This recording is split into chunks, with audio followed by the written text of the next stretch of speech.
గంగ మీరు ప్రతిరోజు స్నానం చేస్తానంటే కుదిరే విషయం అవ్వచ్చు అవ్వకపోవచ్చు. ఎందుకంటే మీరు గొప్ప ధ్యానంతో ఆ శక్తితో గంగని మీ నీటి యందు ఆవాహన చేస్తానంటే నేను అడ్డురాను. కానీ ప్రతిరోజు గంగా స్నానం అంత తేలిక కాదు. కాబట్టి పైగా చనిపోయే వేళటికి ఉన్న పాపరాశికి గంగలో మునిగి చేస్తాడని నమ్మకం ఏం లేదు. కానీ గీత ఎప్పుడూ మీ చెవులలోకి అలా ప్రవహిస్తూనే ఉంటుంది. మీరు గీత వింటూ ఉండొచ్చు, గీత చదువుతూ ఉండొచ్చు, గీత చెబుతూ ఉండొచ్చు, గీతని అనుష్ఠిస్తూ ఉండొచ్చు. మీరు ఎక్కడెక్కడ పొరపాటు పడుతున్నారో అక్కడక్కడ గీతా శ్లోకాన్ని జ్ఞాపకం చేసుకుని, ఓ ఇక్కడ గీత దాటాను, నా కర్తవ్యాన్ని వదిలిపెట్టి బాధ్యత నెత్తిని వేసుకున్నాను, నా కర్తవ్యం చాలు పూర్తి చేసేశాను. కాళిదాస మహాకవి రఘువంశ కావ్యం చేస్తూ ఓ మాట అంటాడు, దిలీపుని యొక్క రాజ్యానికి 4 సముద్రములు హద్దు. దిలీపుడికి ఒంట్లో కావలసినంత ఓపిక ఉంది, చక్కగా బలంతో ఉన్నాడు. కానీ దిలీపుడు అన్నట్ట నా కొడుకు రఘువుకి 20 సంవత్సరాల వయసు వచ్చింది, బలవంతుడై రాజ్యమును తనంత తాను రక్షించుకోగలిగిన స్థితికి వచ్చాడు. కాబట్టి ఇప్పుడు నాకు ఈ రాజ్యం అనవసరమని విడిచిపెట్టి భార్యతో కలిసి వానప్రస్థానికి వెళ్ళిపోయాడు. ఎందుకు వదిలిపెట్టి వెళ్ళిపోవడం?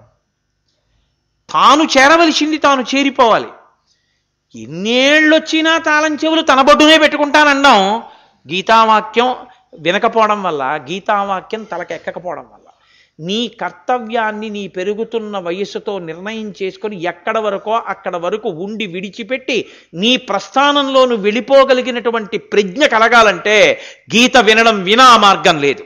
ఇది అసలు గీతావిర్భావమే గొప్ప యోగం, అర్జున విషాద యోగంలోంచి వచ్చింది. మీరు చూడండి, అన్నిటికీ ఏడుపే. ఉద్యోగం ఉంటే ఉందని ఏడుపు, ఇంకా ఇన్నేళ్ళు చెయ్యాలా అని ఏడుపు, రిటైర్మెంట్ ఇచ్చేస్తే ఏడుపు, పెన్షన్ ఇస్తే ఏడుపు, పెన్షన్ ఇవ్వకుండా డబ్బంతా ఇచ్చేసి బ్యాంకులో వేసుకోమంటే ఏడుపు. నేను చాలా ఇద్దరు మాట్లాడుకుంటుంటే చూశాను పార్కులో. ఒక ఆయన అన్నాడు, ఈ నెలవారీ పెన్షన్ ఇస్తారండి మాకు, ఇదే ఏదో ముద్దగా ఇంత డబ్బని చక్కగా ఇచ్చేసే డిపార్ట్మెంట్లో పనిచేసి ఉంటే హాయిగా ఆ డబ్బంతా ఏదో బ్యాంకులో వేసుకొని సుఖంగా ఉండుండేవాడిని, ఏదో నెలకు 2000, 3000, 7000 ఇస్తున్నారు, దీంతో ఇబ్బందిగా ఉందండి అన్నాడు ఆయన. రెండో ఆయన అన్నాడు, నాకు పెన్షన్ లేదండి, అదే నా ఏడుపు, అంతా ఇచ్చేశారు, ఇప్పుడేమో కొడుకు ఇల్లు కట్టుకుంటున్నాను 3 లక్షలు ఇమ్మని వాడంటాడు, అల్లుడు ఇల్లు కట్టుకుంటున్నాను 5 లక్షలు ఇమ్మని వాడంటాడు, వీళ్ళని నమ్మి ఇచ్చేసిన తర్వాత నాకు మిగిలేది ఏమిటి, వడ్డీ ఎలా వస్తుంది అని ఈయన ఏడుస్తున్నాడు. నేను అనుకున్నాను, ఓహో ఏడవడానికి కారణం అన్నది కొత్తగా అక్కర్లేదని గీతాచార్యుడు అందుకే అన్నాడు అనుకో. ఎవడికి వాడికే ఏడుపు, ఉద్యోగం ఉంటే ఏడుపు, దిక్కుమాలిన ఉద్యోగం చేయలేకపోతున్నానండి అంటాడు, ఉద్యోగం లేదని ఒకడికి ఏడుపు, పెళ్ళయిందని ఒకడికి ఏడుపు, పిల్లలు లేరని ఒకడికి ఏడుపు, పిల్లలు ఉన్నారని ఒకడికి ఏడుపు, చదువు వచ్చిందని ఒకడికి ఏడుపు, చదువు రాలేదని ఒకడికి ఏడుపు. ఏడవడానికి కారణాలే తప్ప ఏడవకుండా ఉండడానికి కారణం వెతుక్కున్నవాడు వీడు, నాతో సహా. మిమ్మల్నే నేను అంటున్నానని అనుకోవద్దు. కాబట్టి ఇదిగో ఈ శోకం నుంచి పైకి రావాలి అంటే గీత వినా మార్గం లేదు. కాబట్టి అంత అద్భుతమైనది గీత. అటువంటి గీతాశాస్త్రాన్ని మనం పఠించడం, గీతకున్న గొప్పతనం ఏమిటో తెలుసా అండి? మీతో మనవి చేశాను కదా, గీతం ఒకటి, కృష్ణుడు ఒకటి కాదు. ఆ భగవద్గీత పుస్తకం ఒకటి ఇంట్లో ఉంటే ఎప్పుడో అప్పుడు ఏమీ తోచకపోతే ఎప్పుడైనా ఇలా తీసి ఒక్క పేజీలో ఒక్క శ్లోకం చదివితే ఏమో అదే మార్చేస్తుంది జీవితాన్ని. అసలు నిజంగా భగవద్గీతలో ఒక్కొక్క శ్లోకం చదివితే మీకు పునాదులు దొరుకుతాయండి. ఎక్కడ నుంచి ఏదొస్తోంది అన్నది మీకు తెలిసిపోతుంటుంది.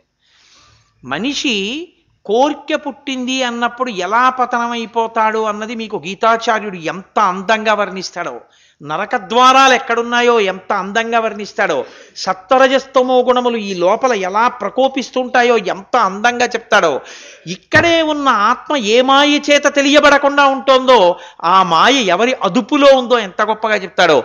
భక్తుడు అన్న మాటకు అసలు అర్థం ఏమిటో గంట సేపు పూజ గదిలో కూర్చుని పూజ చేసిన వాడు భక్తుడు కాడు. తుల్య నిందా స్తుతిర్మౌని సంతుష్టో ఏనకేనచిత్ అనికేత స్థిరమతి భక్తిమాన్ మే ప్రియో నరః అంటాడు. ఏ స్థితికి వెళ్ళిన వాడు భక్తుడో ఆ స్థితికి వెళ్ళడానికి ఎలా సాధన చెయ్యాలో, అసలు భక్తి అంటే ఏమిటో చెప్తాడు.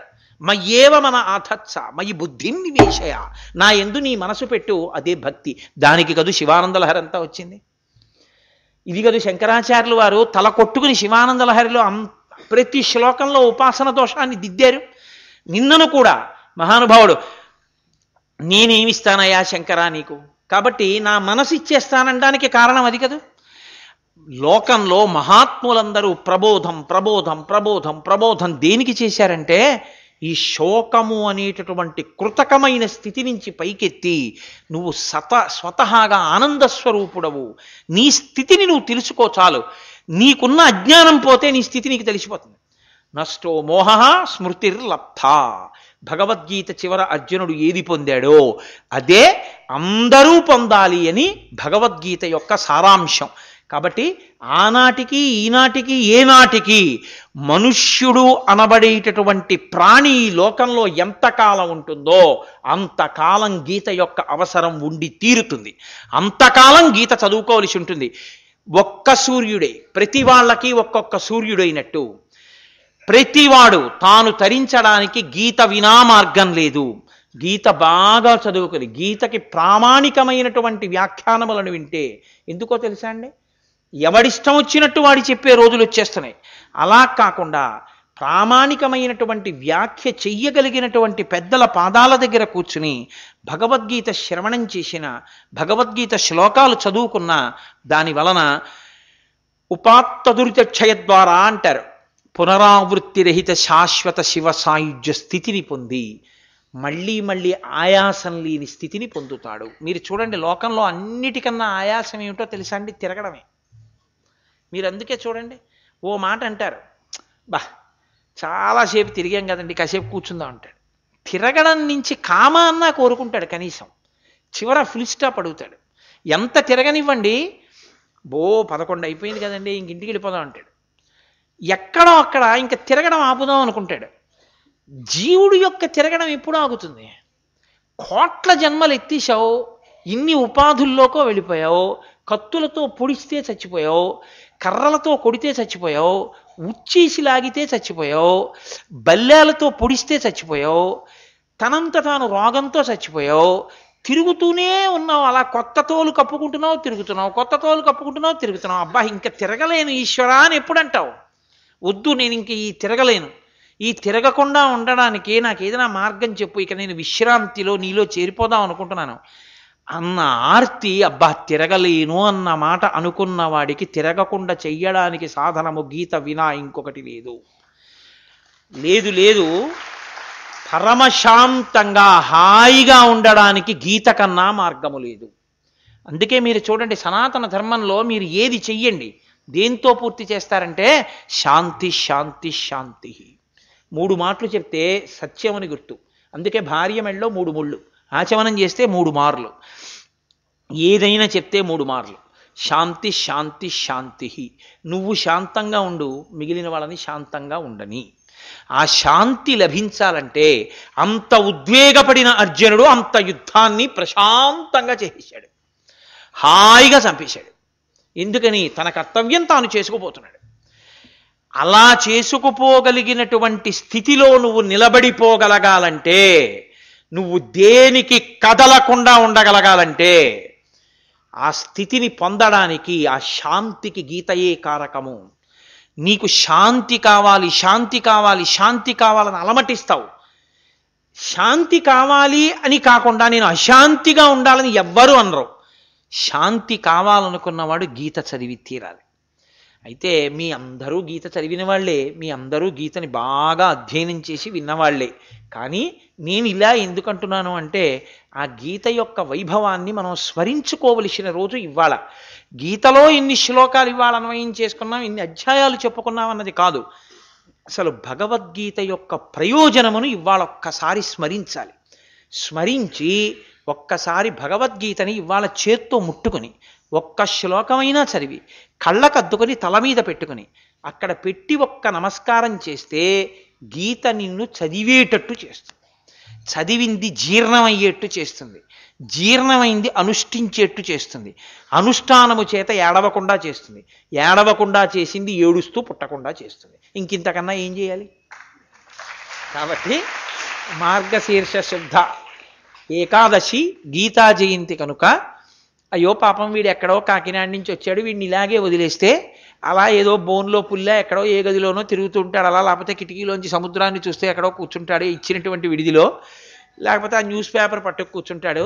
కాబట్టి వీడిని తరింప చెయ్యాలి అంటే ఇవాళ ఓ ఉపన్యాసం చెప్తూ కానీ రాని తీసుకొచ్చి వీడిని పడేస్తే కాసేపు గీత గీత గీత అంటూ ఏదో అంటాడు. మనందరం తరించిన వాళ్ళమే, పాపం వీడిని తరింప చేద్దాం, ఒక గంటన్నర వీడితో గీత గీత అనిపిస్తే వీడు తరిస్తాడని పాడైపోతున్న నన్ను తరింప చేయడానికి ఇవాళ తీసుకొచ్చి ఇక్కడ కూర్చోపెట్టి నా చేత గీత గురించి ఒక ప్రసంగం చేయించారు. యథార్థం అలాగే మాట్లాడాలి.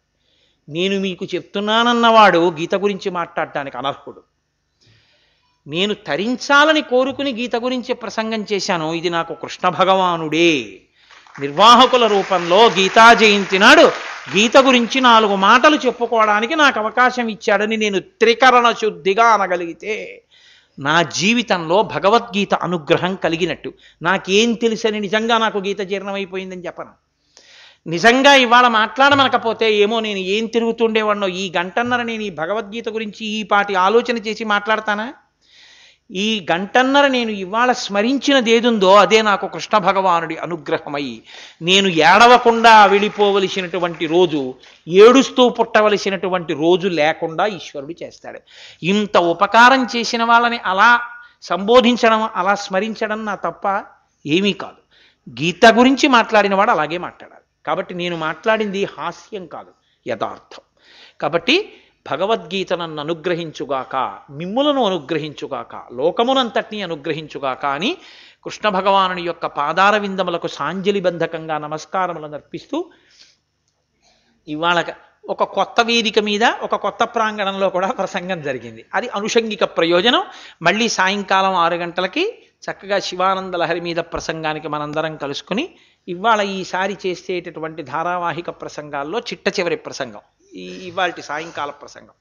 కాబట్టి శివానంద లహరిలో పరమమంగళప్రదమైన ఒక శ్లోకంతో ఈశ్వరుడు పూర్తి చేయించాలి అని కోరుకుంటూ మళ్ళీ అక్కడ కలుసుకుందామని విజ్ఞాపన చేస్తూ మంగళాశాసనపరై మదాచార్య పురోగమై సర్వైశ్చ పూర్వైరాచార్యై సత్కృతాయాస్తు మంగళం. మంగళం కోసలేంద్రాయ మహనీయ గుణాత్మనే చక్రవర్తి తనూజాయ సర్వభౌమాయ మంగళం. ఉమాకాంతాయ కాంతాయ కామితార్థప్రదాయినే శ్రీగిరీశాయ దేవాయ మలినాథాయ మంగళం. కరచరణకృతం వా కర్మవాక్కాయజం వా శ్రవణనైనజం వా మానసం వాపరాధం విహితమవిహితం వా సర్వమేత్తక్షమస్వ. శివ శివ కరుణాబ్ధే శ్రీ మహాదేవ శంభో. సర్వం శ్రీ ఉమామహేశ్వర పరబ్రహ్మార్పణమస్తు.